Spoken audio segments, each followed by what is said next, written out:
ایک بہت بڑا رئیس تھا، اپنی بیگم کے ساتھ دسترخوان پر بیٹھا ہوا تھا۔ دسترخوان اللہ کی نعمتوں سے بھرا پڑا تھا۔ ابھی کھانا شروع ہی کرنے والے تھے کہ اتنے میں ایک فقیر نے دروازے پر صدا لگائی، ہے کوئی اللہ کے نام پر کچھ دینے والا؟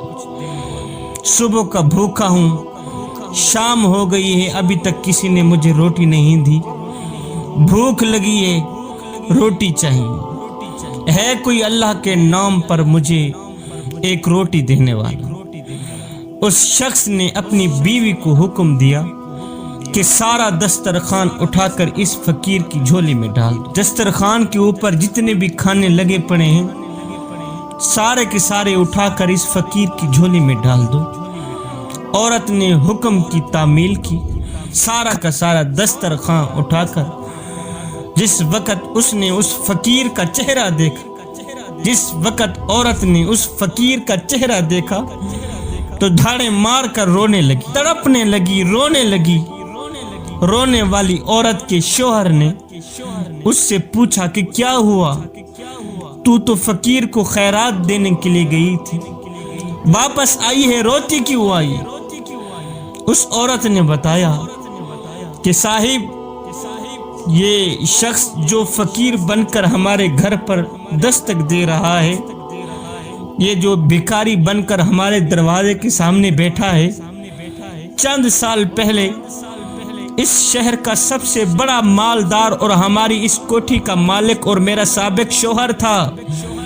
یہ بہت بڑا رئیس تھا، امیر تھا، مالدار تھا، وقت کا بادشاہ تھا، اس کے نوکر تھے، ملازم تھے۔ چند سال پہلے کی بات ہے کہ ہم دونوں دسترخوان پر ایسے ہی بیٹھے تھے جس طرح آج ہم دونوں بیٹھے ہیں، کھانا کھا رہے تھے، ایسے ہی دسترخوان نعمتوں سے بھرا پڑا تھا جیسا کہ آج ہمارے سامنے بھرا پڑا ہے۔ ہم کھانے ہی والے تھے کہ ایک فقیر نے صدا لگائی، جس طرح آج اس بھکاری نے ہمارے دروازے پر صدا لگائی ہے۔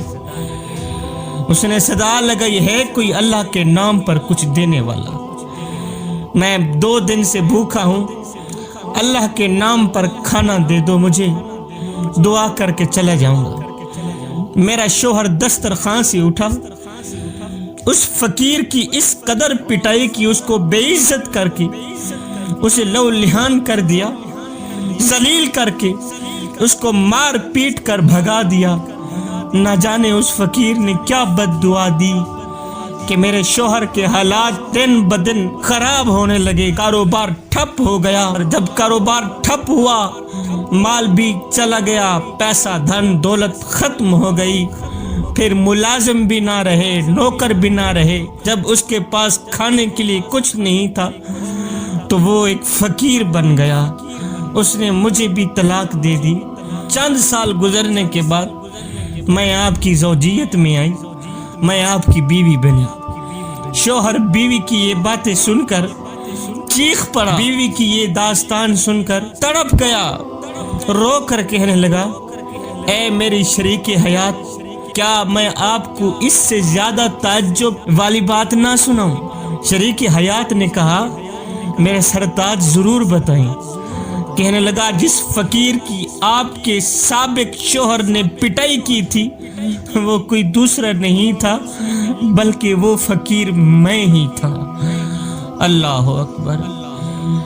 اس شخص نے، اس ظالم نے مجھے ذلیل کر کے، مجھے دھکے دے کر مجھے مارا، پٹائی کی، مجھے لہو لہان کر دیا۔ اے میری شریک حیات، وہ کوئی اور نہیں تھا، وہ فقیر میں ہی تھا۔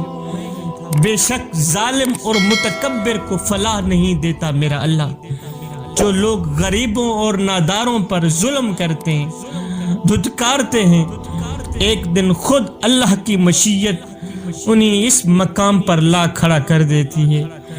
دنیا ان کو ٹھوکریں مارتی ہیں۔ پھر کہنے کا مطلب یہ ہے، صاحب کسی کی مدد کر اس سے پہلے کہ تیری مدد کی جائے، کسی پر رحم کر اس سے پہلے کہ تیرے پر رحم کیا جائے، کسی کو عزت دے اس سے پہلے کہ اللہ تعالیٰ تجھے عزتوں سے نوازے۔